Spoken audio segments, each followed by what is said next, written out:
오늘 우리에게 주시는 하나님의 말씀 보도록 하겠습니다. 구약성경 에스겔 37장 1절로 6절까지의 말씀입니다. 제가 가지고 있는 구약성경 1209면에 있습니다. 에스겔 37장 1절로 6절까지의 말씀, 저와 여러분들이 한 절씩 교독 드리도록 하겠습니다. 여호와께서 권능으로 내게 임재하시고 그의 영으로 나를 데리고 가서 골짜기 가운데 두셨는데 거기 뼈가 가득하더라.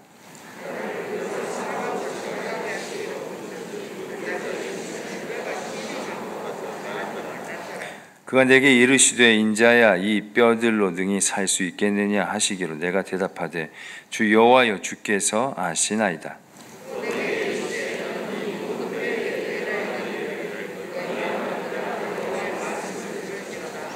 주 여호와께서 이 뼈들에게 이같이 말씀하시기를 내가 생기를 너희에게 들어가게 하리니 너희가 살아나리라. 너희 위에 힘줄을 두고 살을 입히고 가죽으로 덮고 너희 속에 생기를 넣으리니 너희가 살아나리라. 또 내가 여호와인 줄 너희가 알리라 하셨다 하라. 아멘. 하나님의 말씀입니다. 네, 하나님의 은혜가 여러분과 함께 하시기를 빕니다.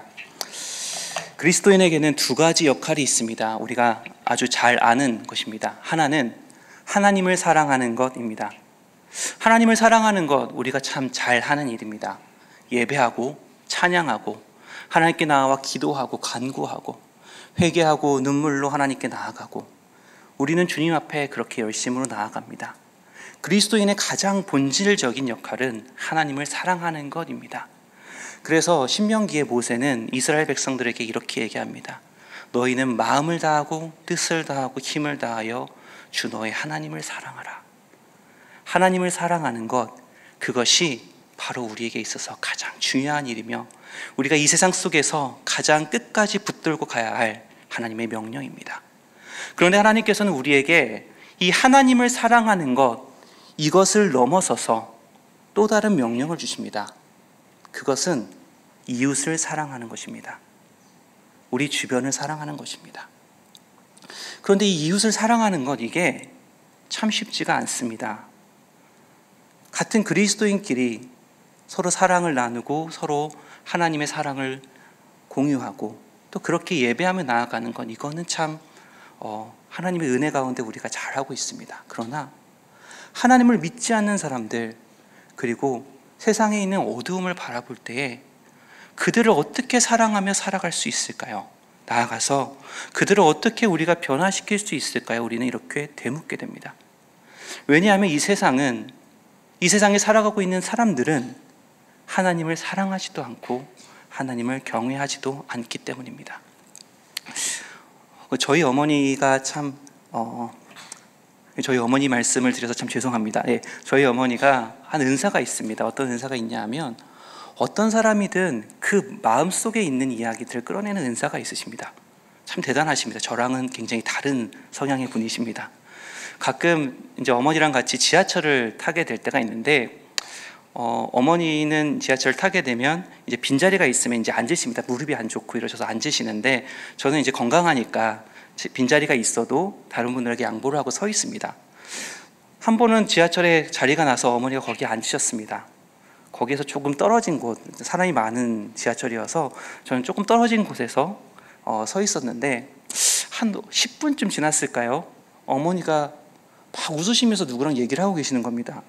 봤더니 그새 지하철에 함께 앉은 그 옆에 계신 분과 친구가 되셨습니다. 그리고 그분에게 전도를 시작하십니다. 대단한 분이십니다. 어느 곳에 가든지 저희 어머니는 항상 거기에서 사람들과 만나시고 거기에서 그리스도의 사랑을 이야기하는 참 좋은 은사를 가지고 계십니다. 언제부턴가 어머니에게 제가 모르는 아들, 딸이 생깁니다. 어디에서 상담하던 청년들을 아들이라 그러고 딸이라 그러면서 이들을 참 케어하고 이들이 무너졌을 때, 넘어졌을 때 같이 울어주고 이렇게 세워주시고 또 예수 그리스도의 길이 무엇인지를 이야기하시고 그렇게 함께 상담하는 청년들이 참 많이 있습니다. 그런데 가끔 저희 어머니가 막 우십니다. 너무 답답해 하십니다. 왜 그러시냐? 정말 온 마음을 다해서 케어하고 온 마음을 다해서 기도하던 청년인데 또 넘어지는 겁니다. 이제는 괜찮아지는 줄 알았는데 다시 세상으로 돌아갑니다. 이제는 하나님 안에서 예배하는 예배자로 온전히 설 수 있을 거라고 기대했는데 또 처음 그 모습 그대로 돌아갑니다. 그러한 모습을 보면서 좌절하고 실망하고 나는 그동안 무엇을 했는가? 하나님께서는 왜 저 청년을 그렇게 두시는가? 이러면서 답답해 하시면서 우시는 어머니의 모습을 본 적이 있습니다. 나중에 시간이 지나고서 어머니가 그렇게 고백을 하십니다. 이걸 내 힘으로 하려고 하니까 하나님께서 막으셨다고.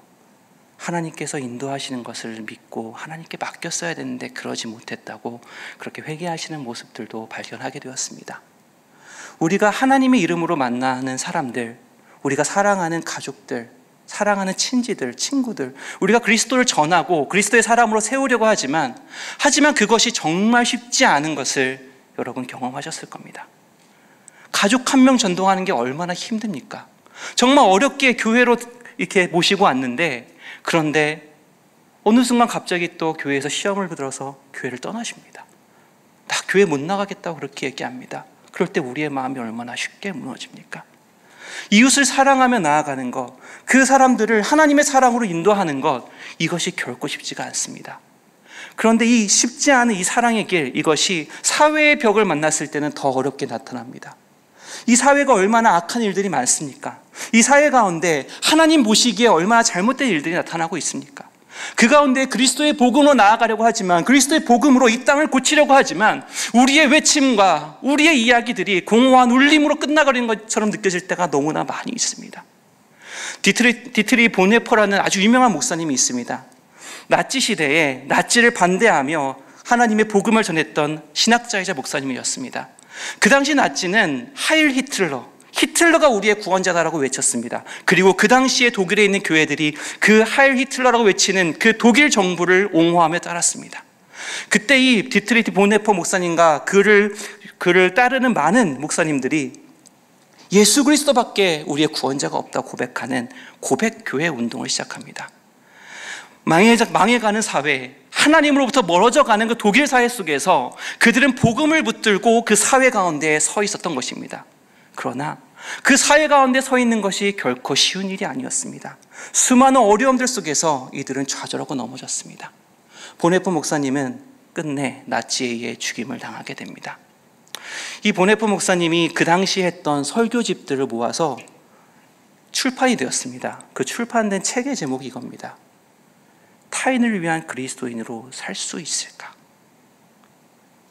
타인을 위한 그리스도인으로 우리는 살아갈 수 있을까?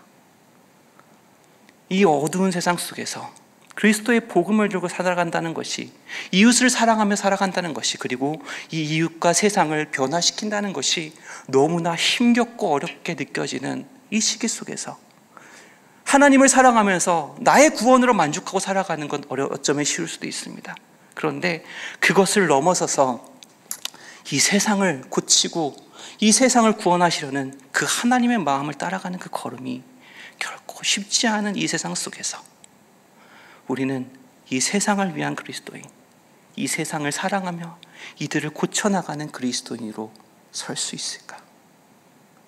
이 질문을 우리는 하게 됩니다. 그리고 그 질문 속에 우리의 마음에는 어쩌면 깊은 아픔도, 깊은 슬픔도 함께 이야기할지도 모릅니다. 에스겔서 37장은 어쩌면 이러한 깊은 아픔과 슬픔을 느끼고 있는 에스겔의 이야기가 펼쳐지고 있는 장일 수도 있습니다. 왜냐하면 에스겔서 37장 1절 2절의 이야기가 너무나 암담하기 때문입니다. 여러분 잘 알고 계시는 이 에스겔서 37장은 마른 뼈가 소생하는 아주 유명한 환상에 대한 이야기입니다. 그런데 이 1절 2절은 이렇게 시작합니다. 여호와께서 권능으로 내게 임재하시고, 내게라는 건 에스겔 선지자를 의미하겠죠. 그의 영으로 나를 데리고 가서 골짜기 가운데 두셨는데 거기에 뼈가 가득하더라. 에스겔은 이 뼈가 무엇인지 분명히 알았습니다. 이 뼈, 그가 하나님의 선지자로 부름을 받고 하나님의 말씀을 전하며 돌아오게 하려고, 고치려고, 하나님의 백성으로 다시금 서게 하려고 온 힘을 다해 외쳐왔던, 온 힘을 다해 돌이키게 하려고 노력해왔던 이스라엘 백성, 그 백성이 바로 이 뼈라는 것을 에스겔은 분명히 알았습니다. 그런데 2절 이렇게 나옵니다. 나를 그 뼈 사방으로 지나가게 하시기로 본즉 그 골짜기 지면의 뼈가 심이 많고 아주 말랐더라. 그 뼈가 심이 많고 아주 말라버렸습니다. 에스겔서의 이야기를 쭉 읽어보시면 에스겔이 해왔던 그 하나님의 말씀을 전했던 그 모습들이 얼마나 처절한지를 느끼게 됩니다. 하나님의 말씀을 듣지 않는 이스라엘 백성들에게 하나님은 이제 말로써 하나님의 말씀을 전하는 것이 아니라 상징적인 행동으로 이스라엘 백성들이 겪어야 하는 그 고통의 이야기들을 에스겔이 몸소 그들 한가운데서 겪게 하시고 그들 한가운데서 그것들을 보이게 하심으로 하나님의 말씀을 전했습니다. 그는 한쪽으로 390일을 가만히 누워 있고요, 또 반대쪽으로 40일을 누워 있으면서 이스라엘의 죄악의 역사가 이렇게 깊다는 것을 이스라엘 백성들에게 전했습니다.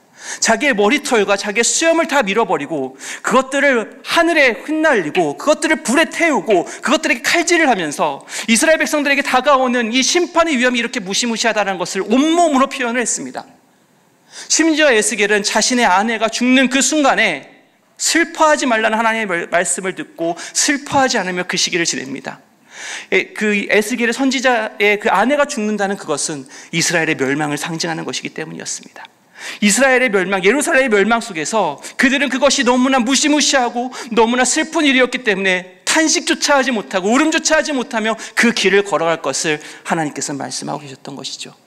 그렇게 에스겔은 온몸으로 온 힘으로 하나님의 말씀을 전했습니다. 그런데 에스겔 37장, 에스겔이 그 모든 예언의 말씀을 다 마치고 하나님의 환상을 보는 이곳에서 에스겔이 만나는 것은 마른 뼈, 심이 많고 아주 말라버린 뼈, 그것이었습니다. 여러분이었으면 어떠셨겠습니까? 여러분이었으면 그 마음이 어땠을까요? 너무 원통하지 않았겠습니까? 너무 슬프지 않았겠습니까? 그렇게 온 힘을 다해 외쳤는데, 그렇게 온 힘을 다해 전했는데 이스라엘의 모습은 그저 마른 뼈에 불과했습니다. 하나님이 원망할 수도 있었을 것입니다. 그런데 놀라운 것은 이 에스겔서 37장 어디에도 하나님에 대한 원망이 나오지 않습니다. 에스겔의 좌절의 이야기가 나오지 않습니다. 그가 슬퍼하는 이야기가 나오지 않습니다. 왜 그랬을까요? 에스겔은 그곳에서 이 현실의 장벽을 넘어서는 하나님의 희망을 보았기 때문입니다. 우리를 좌절하게 만드는 이 세상의 무시무시한 어둠들을 넘어서는 예수 그리스도의 빛을 이곳에서 만날 수 있었기 때문입니다. 이 에스겔이 만났던 그 하나님의 빛이 무엇인가? 우리는 그것을 살펴보기 위해서 에스겔서에서 에스겔이 하나님을 만났던 장면으로 돌아가고자 합니다. 여러분, 그 예수 그리스도에 대한 그 예언의 말씀 중 가장 유명한, 아주 여러분이 잘 알고 있는 말씀 중에 하나가 이런 말씀이 있습니다. 이사야서에서 나오는 말씀인데요. 보라, 청녀가 잉태하여 아들을 낳으리니 그 이름을 임마누엘이라 하리라 라는 말씀 여러분 들어보셨을 것입니다. 임마누엘, 하나님이 우리와 함께 하신다라는 의미입니다. 하나님이 우리와 함께 하신다, 이 말씀은 예수 그리스도 그 십자가 사역의 본질이 무엇인지를 분명히 이야기해 줍니다. 우리와 함께 하시는 하나님입니다. 죄인된 우리를 버려두지 않으시고 우리에게 찾아와 주셔서 우리를 붙드시고 우리를 인도하시고 우리를 구원의 길로 인도하시는 그 하나님의 이야기가 이 임마누엘이라는 이 단어 속에 들어가 있습니다. 예수 그리스도께서 우리를 위해 죽으시고 부활하시고 하나님의 나라를 보이시면서 하나님과 영원히 함께할 그 나라를 우리를 인도하시는 이야기, 이것이 바로 구속사입니다. 그래서 이 임마누엘이라는 단어는 이 성경 전체를 관통하는 하나님의 본질적인 속성이라고 할 수가 있습니다. 에스겔서에서 보시면 에스겔서 48장에 이 임마누엘과 아주 비슷한 의미를 가지고 있는 단어가 나옵니다. 에스겔서 48장 마지막 절에 이렇게 표현이 되죠. 에스겔서 48장은 하나님께서 에스겔 선지자에게 이 땅 가운데 새롭게 이루어질 새 예루살렘에 대한 환상을 보여주는 장입니다. 그 새 예루살렘에 대한 이야기, 그 전체적인 광경을 마지막에 보여주시면서 하나님께서는 에스겔 선지자에게 이렇게 말씀하십니다. 이 성읍의 이름을 여호와 삼마라 하리라. 여호와 삼마, 여호와께서 거기에 계셨다라는 의미입니다. 하나님께서 이 여호와 삼마의 이야기를 하시는 이유는 그 하늘나라, 영원한 그 하나님의 나라 가운데 하나님이 계시다라는 이야기를 하고자 하는 것이 아닙니다. 그것이 아니라 하나님께서는 이 에스겔 선지자에게 그 환상을 보여주시면서 이 에스겔서를 여호와 삼마의 시각, 하나님께서 거기에 계셨다, 하나님께서 그렇게 함께하고 계셨다라는 그 시각으로 다시금 보기를 원하셨던 것입니다. 에스겔서에는 굉장히 독특한 특징이 나옵니다. 그것은 날짜를 기록하는 특징입니다. 에스겔서 1장 1절에는 이렇게 표현이 나옵니다. 30째 해 넷째 달 초닷새, 30째 해 넷째 달 초닷새, 여호와의 영광이 나에게 임하였다. 하나님께서 30째 해 넷째 달 초닷새 에스겔에게 찾아가시는 것입니다. 에스겔은 제사장이었습니다. 제사장 가문에서 태어난 제사장의 아들이었습니다. 그는 어렸을 때부터 제사장으로서의 훈련을 받아왔습니다. 제사장은 대대로 어릴 때부터 아주 혹독한 제사장의 훈련을 받고 30년이 되는 해, 30살이 되던 해에 그때부터 제사장으로서의 그 사명을 감당하게 됩니다. 에스겔은 그렇게 혹독한 제사장의 훈련을 받고 드디어 30살이 되었습니다. 꿈에 그리던 하나님의 성전을 섬기고 하나님의 성전을 거룩하게 하며 하나님의 예배를 준비하고 그렇게 하나님께로 나아가는 그 거룩한 사명을 할 바로 그 시기. 그런데 에스겔은 그 시기에 성전을 섬길 수가 없습니다. 제사장이 될 수가 없었습니다. 왜냐하면 에스겔은 바벨론 포로로 끌려와 있었기 때문입니다. 바벨론 포로로 끌려와 30살이 된 에스겔, 그렇게 넷째 달 초닷새까지 그 125일 동안 에스겔은 슬픔과 좌절의 시간들을 겪습니다. 그런데 이 여호와 삼마의 하나님이 그 에스겔에게 찾아가시는 겁니다. 30째 넷째 달 초닷새, 그 좌절 가운데 있는 에스겔에게 찾아와 하나님이 그를 만나 주십니다. 그와 함께 하십니다. 그 여호와 삼마의 하나님, 그곳에 계신 하나님이 에스겔에게 나타나 그를 선지자로 세우시는 것입니다. 그곳에 그 좌절과 아픔 그 가운데 있었던 에스겔에게 그곳에 하나님이 계셨다, 그 눈물의 시간 동안 하나님이 너와 함께하고 계셨다, 그렇게 하나님이 찾아가 주셨던 것이죠. 그렇게 에스겔은 여호와 삼마의 하나님을 만납니다. 그 눈물의 시간 우리와 함께 계신 그 하나님을 기억하고 그 하나님을 경험하게 됩니다. 그렇게 에스겔은 하나님의 사람으로, 하나님의 선지자로 이 땅 가운데 서게 되는 것이죠. 그리고 에스겔은 거기에서 하나님의 말씀을 전하는 선지자로서 이스라엘 백성들에게 나아가게 됩니다. 하나님은 이 에스겔을 거기에서 하나님의 선지자로 세우시며 파수꾼이라고 명령을 하십니다. 하나님께서 너와 함께하고 계신다. 그러니 하나님께서 너에게 주어지는 그 말씀을 이스라엘 백성들에게 전하라. 그들이 하나님을 떠나고 있으니 그들을 하나님께로 돌아오게 하라. 그렇게 하나님은 이스라엘의 선지자로 에스겔을 세우시는 겁니다. 그런데 하나님께서 에스겔을 파수꾼으로 그렇게 선지자로 세우시는데 그 선지자로 세우시는 그 모습이 너무나 이상합니다.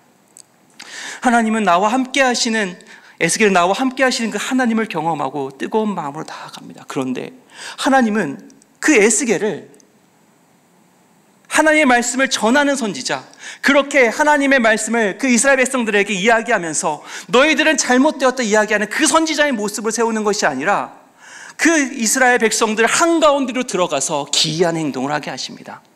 아까 말씀드렸던 한쪽으로 누워가지고 390일을 그냥 가만히 있게 하시고, 또 반대쪽으로 40일을 누워서 가만히 있게 하시고, 아내가 죽는데도 슬퍼하지 못하게 하시고, 그런 기이한 일들을 하나님께서는 에스겔 선지자에게 계속해서 하게 하시는 겁니다. 에스겔 선지자는 거기에서 무엇을 느꼈을까요? 무엇을 깨달았을까요? 아니, 파수꾼으로 세우셨으면, 파수꾼으로 에스겔을 하나님의 선지자로 세우셨으면, 그러면 하나님께서는 이 에스겔을 그렇게 사용하셔야 되지 않습니까? 파수꾼처럼 사용하셔야 되지 않습니까? 그런데 에스겔의 모습은 파수꾼의 모습과 너무나 다릅니다. 그저 이스라엘 그 한가운데에서 행동하는 기이한 모습일 뿐입니다. 에스겔은 거기에서 하나님의 마음을 깨닫습니다. 이스라엘 밖에서 너희들 잘못되었다 외치고, 너희들에게 문제가 있다, 너희들 하나님을 떠나고 있다, 너희들은 악하다 외치는 그런 선지자가 아니라 이스라엘 한가운데에서 그들이 겪어야 되는 고통을 그 몸으로 겪어내는 선지자, 그 몸으로 겪어내면서 그 가운데서 아파하시는 하나님을 발견하는 선지자, 하나님께서는 에스겔을 그렇게 사용하고 계신 것입니다. 에스겔은 발견합니다. 에스겔은 만납니다. 그때 나를 만나 주셨던 하나님, 그 눈물의 시간, 좌절의 시간 속에서 나를 찾아와 주셨던 여호와 삼마의 하나님이 지금 저 죄악 가운데 있는 이스라엘 백성들, 하나님을 떠나고 하나님을 외면하고 있는 저 이스라엘 백성들, 거기에도 계시는구나, 하나님이 그곳에 계시는구나, 그것을 발견하게 됩니다. 하나님의 심판을 내는 메시지라는 것은 그 자체가 굉장히 모순적인 특징을 가지고 있습니다. 심판하시려면 심판하시면 되죠. 근데 심판을 하시는 하나님이 심판에 대해서 경고를 하십니다. 이 얼마나 모순된 행동입니까? 그저 심판하시면 될 것을, 그들이 잘못이 있다면 그 잘못에 대한 합당한 대가를 치르게 하시면 될 것을 하나님은 그렇게 하시지 않으시고 선지자들을 보내고 하나님의 사람들을 보내서 계속해서 그 심판에 대한 경고를 하십니다. 왜 그러셨을까요? 왜 하나님은 그렇게 하셨을까요? 심판하기 싫으시니까요. 그들을 그 아픔 가운데 보내고 싶지 않으시니까요. 하나님은 그들을 고치시고 싶으시니까요. 돌아오라, 돌아오라, 하나님께로 돌아오라, 여호와께로 돌아오라, 그리하면 너희가 살리라. 하나님께서는 선지자들 통해서 끊임없이 그 말씀을 전하고 싶으셨던 것입니다. 그러나 그거조차 듣지 않을 그때에 하나님께서는 에스겔을 그 이스라엘 한가운데에 보내셔서, 하나님의 사람을 그 이스라엘 한가운데에 보내셔서 그 가운데에서 아파하고 눈물 흘리고 그 가운데에서 눈물로 그들을 붙들고 계시는 여호와 하나님의 마음을 보게 하시는 것이죠. 에스겔은 거기에서 하나님의 파수꾼으로 섭니다. 심판을 이야기하는 파수꾼이 아니라 이스라엘 백성들을 향한 하나님의 뜨거운 마음을 전하는 파수꾼. 이스라엘 백성들을 향해서 눈물 흘리며 그들을 바라보며 그들이 겪어야 되는 그 고통을 함께 겪어가시는 그 하나님의 마음. 심판이 임하는 그 순간까지 그들을 버리지 않고 그 심판의 순간 속에서도 그들을 붙들고 계시고 눈물 흘리시는 그 하나님. 그 하나님을 에스겔은 발견하는 것이죠. 그리고 에스겔 37장 이 마른 뼈의 사건 속으로 옵니다. 하나님이 에스겔을 부르십니다. 여호와께서 권능으로 내게 임하시고 그를 찾아왔던 여호와 삼마의 하나님을 다시 에스겔은 경험을 합니다. 그의 영으로 나를 데리고 가서 하나님의 영이, 하나님의 마음이 있는 그곳, 하나님이 계신 그곳, 이스라엘 백성들이 마른 뼈가 되어 고통하고 있는 그곳으로 에스겔을 불러가십니다. 그리고 그곳에서 심이 많고 아주 말라버린 그 뼈들을 바라보며 하나님은 에스겔에게 이렇게 물으시죠. 인자야, 이 뼈들이 능히 살 수 있겠느냐? 이 뼈들이 능히 살 수 있겠느냐? 에스겔이 이 뼈를 바라봅니다. 그가 온 마음을 다해서 외쳤던 이스라엘 백성들, 하나님, 나의 힘으로 이들을 살릴 수가 없습니다. 하나님, 나의 힘으로 이들을 구원할 수가 없습니다. 이들을 돌이킬 수가 없습니다. 그런데 에스겔이 그 뼈들을 바라볼 때에 그곳에서 또 다른 무언가를 발견하게 됩니다. 그 뼈들 가운데 계시는 하나님의 생기, 하나님의 성령을 발견합니다. 그곳에 계신 하나님, 그곳에서 이스라엘 백성들을 붙들고 계시는 하나님, 말라버린 뼈들, 그 이스라엘 백성들을 붙드시고 그들을 살리시려고 애쓰시는 그 여호와 하나님의 성령을 에스겔은 발견합니다.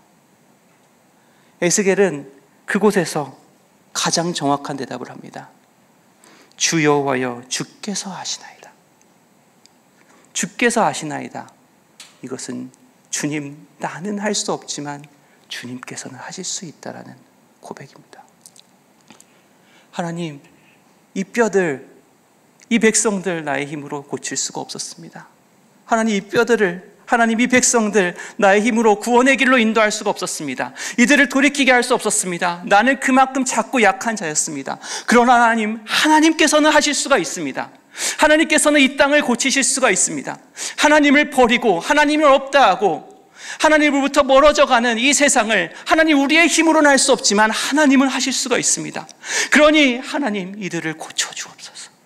하나님 이들을 고쳐주옵소서. 이들을 살려주옵소서. 이 하나님을 향한 간절한 외침이 에스겔의 이 마을 가운데 있습니다. 주여 여호와여, 주께서 하시나이다. 주께서 하실 수 있습니다. 주께서 이들을 고쳐내실 수가 있습니다. 그러자 주님께서 이 에스겔에게 이렇게 말씀하십니다. 너는 이 모든 뼈에게 대언하여 이르기를 너희 마른 뼈들아 여호와의 말씀을 들을지어다.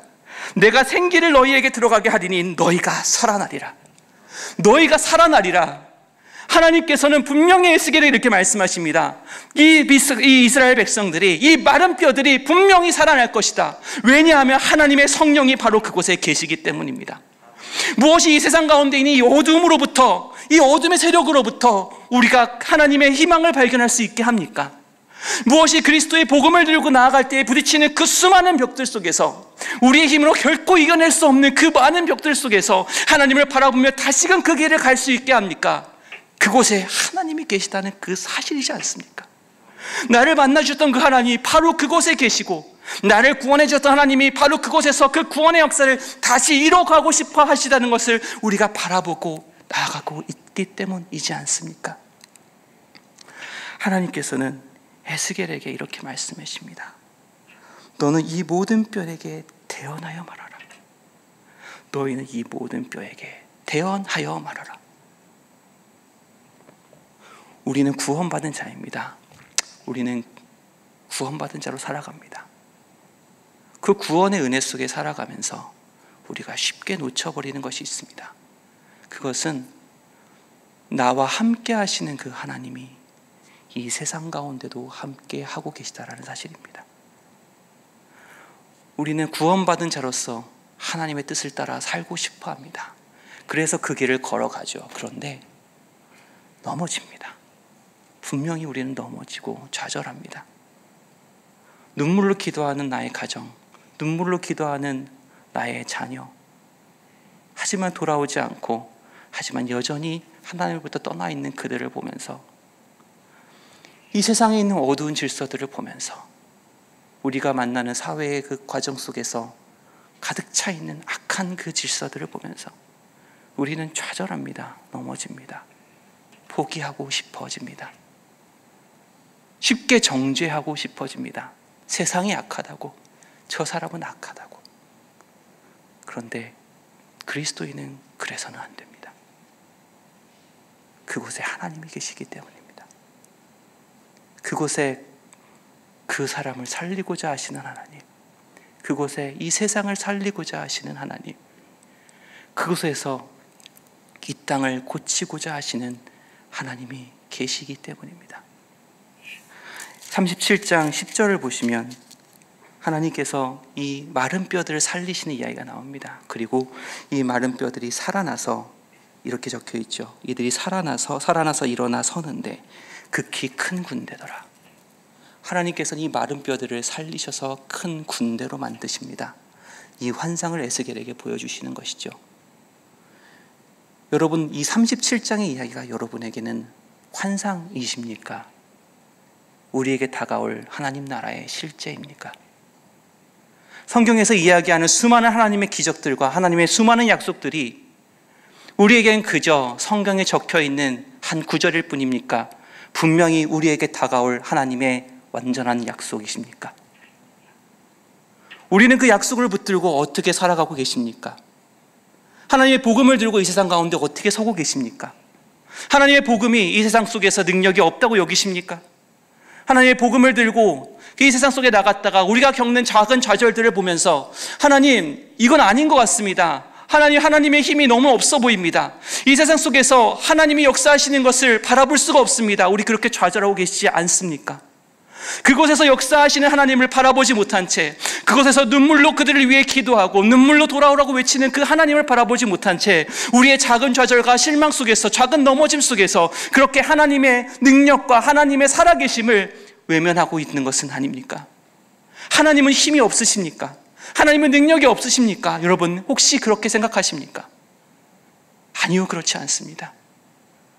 여러분, 하나님을 만난 경험들이 계시지 않습니까? 하나님이 나에게 역사하셨던 그 엄청난 일들이 있지 않습니까?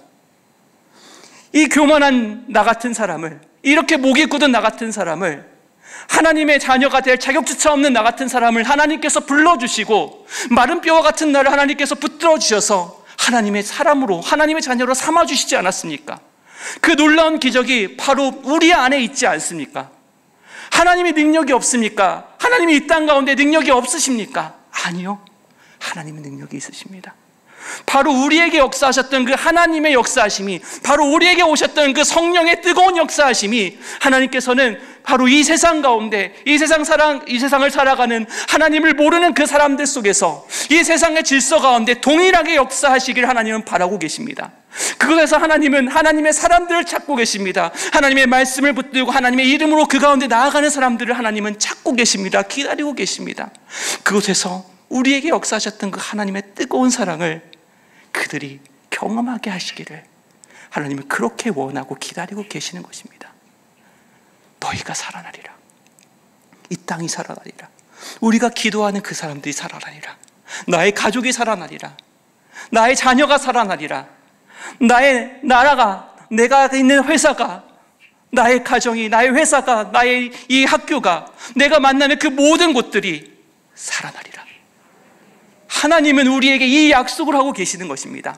하나님의 약속은 이 땅이 살아는 바로 그곳을 향하여 나아가고 있습니다. 하나님의 성령은 우리를 사용하셔서 이 땅이 회복되고 살아나고, 이 땅에 있는 이 어둠의 질서들이 물러나고, 하나님을 모르는 질서들이 물러나고, 오직 하나님만을 경외하는 그곳을 향하여 이 세상이 나아가도록, 이 세상이 그렇게 살아나도록 하나님께서는 바라보고 그곳을 향하여 나아가고 계십니다. 그리고 그곳에서 우리를 부르고 계시는 것이죠. 이 하나님의 사람들이 하나님의 이 은혜와 예수 그리스도의 십자가의 사랑을 경험했던 우리들이 그곳을 향하여 함께 나아가기를, 함께 하나님의 말씀을 대언하며 그곳에서 하나님의 역사가 일어나는 일들을 가운데 우리가 참여하기를 하나님께서 우리를 부르고 계시고 우리를 찾고 계시고 계십니다.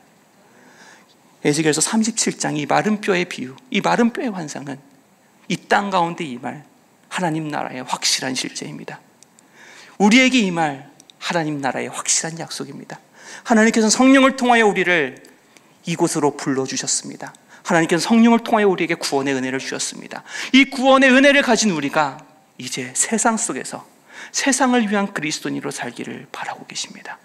세상을 위한 그리스도인으로 이 세상을 변화시키기를 바라고 계십니다. 좌절하지 마십시오. 좌절하지 마십시오. 그리스도의 복음을 붙들고 세상 가운데 설 때 우리는 분명히 다시 넘어질 겁니다.